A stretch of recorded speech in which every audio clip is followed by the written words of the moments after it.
I'm replacing my Pro 5.0 shifter with my Hurst Pro Billet shifter. I don't have any affiliation with either one of these. These are both older shifters. I acquired this Pro Billet when I purchased the transmission, and the 5.0 came with the car. I'm not sure which one I like more, but I'm not out of anything to try both. I've been running this Pro 5.0 short throw shifter for quite some time, and overall, I've liked the shifter, but it is just very notchy, and the throws are a little bit long. So today, we're going to put in a new-to-me Hurst Pro Billet shifter. So the first thing we got to do is get this Pro 5.0 out of here. So we got to take off this shift knob here. Yeah, something like that. Next, we're going to need to take this out. Obviously, I don't have the traction control switch plugged in because this doesn't have it anymore. There's one done. This other side, two. Off. Push that back there. Next, we need to snap this out. Usually comes off just like that. There's an ashtray light on the bottom of it. It should turn counterclockwise to remove it. Next, the easy part for me, because like all of these, the hinge is broke. Clearly it's a catch-all, nothing fancy in there. There's two 10mm screws. Of course, this is on the 93 to 96, 97 is a little bit different. Now, there's this one back here. Now, I've owned one of these cars since 2005, and I have never really figured out what the heck this compartment does. Cassette tapes don't fit in there very well. CDs don't fit in there at all. I don't even know if they know what they made it for. The last one is down here by the shifter. You can see that someone has forgotten to take that out before. Pull the e-brake back all you can. Next thing we have to do on the Pro 5.0 and on the stock one is we're gonna have to take these Allens out. Stock one's a 13mm bolt.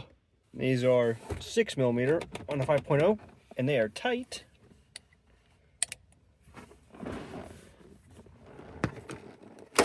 Ow! Ow! All right. Now, I'm not sure if I'm gonna be able to take this out with one hand, but I will sure try. I'm gonna lay the passenger seat down all the way. Try to pivot it.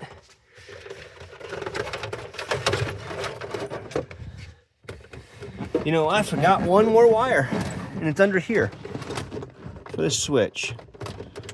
Pop that up. All right, got that switch out of there. This should technically lift up. We'll just set it back there for right now. But we do need to take this boot off. This boot has several 7mm headed screws in it, and they go all the way around. As you can see, someone did not put that one back in, but we will. So let's go ahead and take that off. All right, those screws are out. Don't mind my mess over there. I put some mouse repellent in there, and the mice liked it. They didn't repel it, they ate it, which was pretty neat. Back to this. Should lift right out of here. And there we are. Now these should be 13mm headed bolts. That's gone forever. Now, depending on how much silicone they use, this should either pop up by hand or you might have to use a little bit of force. Or a lot of force.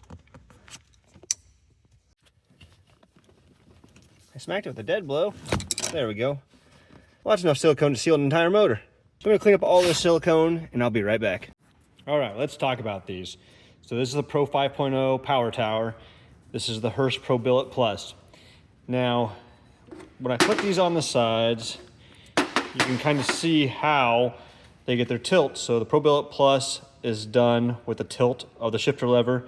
This shifter lever comes straight up and the stick is milled to make that angle. Obviously, the shifter knob size on this is 16mm threads. This is 3/8 threads because of the type of stick that I got. We talk price range. This is about $188 without the shift knob. This one right here is $240 with a standard shaft that looks like this with 16mm threads, or you can get the whole setup with the chrome handle and a Hurst knob for $374. TIC and MGW both sell shifters in that range, and I think that they're probably a better option than this. But like I said, this one came with the transmission that I bought, and it's what I want to go with. What you may notice is on this, the splines are on the outside, and they should be technically on the other side. but I was looking for a budget shift lever because this one did not come with one with that transmission.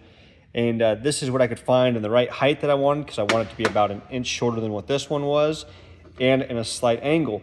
Not only that, if I were to go with a straight handle like what comes with the Pro Billet Plus, the lever itself was $150. This one right here was $65. And as you guys know, I'm cheap. So 65 bucks, 150 bucks, that's what we're gonna go with. So the first step is to put a small bead of silicone all the way around this. Now that that's on there, I should say, inspect this cup in here. They do make bronze replacements, but that thing's known for breaking out and making a really sloppy shifter. Now we're ready to put that Pro Billet on there. So we'll set this on. You make sure that we guide that right into where it needs to be.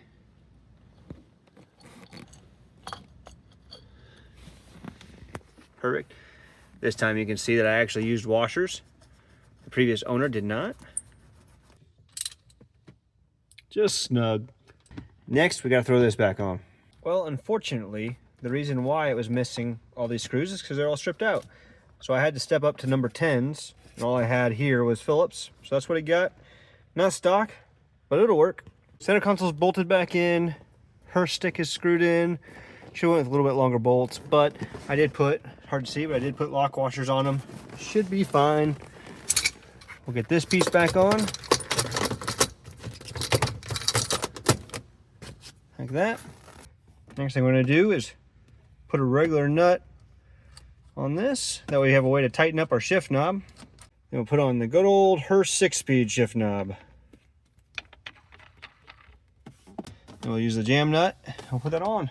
I must say that the reverse detent is much stiffer in this. I'd say the throw is similar, maybe just slightly shorter. And then last, I really do like that I went with the shorter stick. And the reason why I like the shorter stick is because now my arm can be on the center console. It's level with the shifter, and now it's just easy to go through the gears. So what I ended up doing is just putting a zip tie there, put the brick up front, cut it with some flush cutters so it's not sharp. I don't know if that looks too gaudy or if you'll even notice it. I don't think you'll even notice it. Doesn't look bad to me. If you guys think I should let the boot come up, and who cares about the logo, let me know. Let's take this for a spin with this Hurst shifter and see if the $65 and a little bit of time was worth it.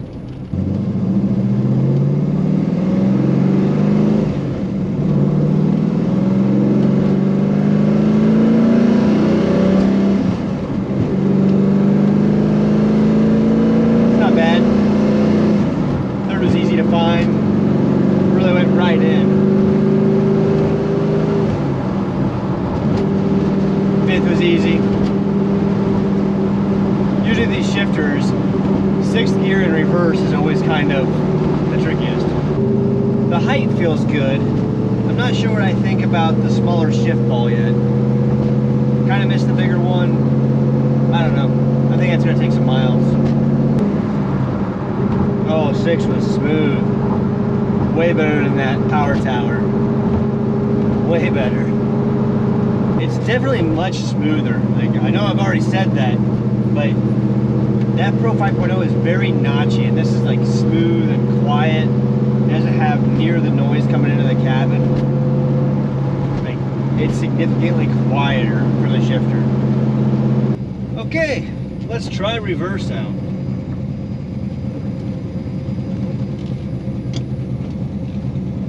Oh, that's not near as bad. I thought it was gonna be super stiff. That actually feels really good. Okay.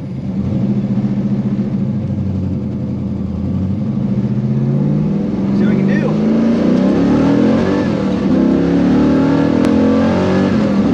Oh yeah, way better. Oh man, it just seems like the pattern's so much closer. That feels great. So the conclusion is a Hurst Pro Billet better than the Power Tower. Absolutely. If I already had a Power Tower 5.0, would I spend the new price on a Hurst shifter? Absolutely not. I mean, there's a significant difference. I don't know if it's worth the jump. If I was buying either one new, I would absolutely spend the extra 40 bucks and go with the Hurst Pro Billet. It's smoother on all levels. Shifts are crisp, they're close, there's no rattling feeling in the cab from it. Reverse isn't that bad. I can't really tell you. I don't really have any gripes about it. The only thing I think that I would say is possibly the smaller shift ball of this, but if you buy the basic $240 Pro Billet, it already has the big threads on it for a stock shift knob, and it's really easy to find the larger round knobs for it. When you have a shift stick like this, or one of the flat sticks, you can get the 3/8 to 16 millimeter adapters on Amazon. I think they're like 25 bucks. I might do that. I don't know. I'm really kind of digging this. Pretty simple, but it made a huge difference on how it drove for me. Anyways, I'm gonna get to cruising this thing around. If you like content like this, I have some pretty cool stuff coming out. Please like and subscribe. If you have any questions, comment below. Thanks for watching.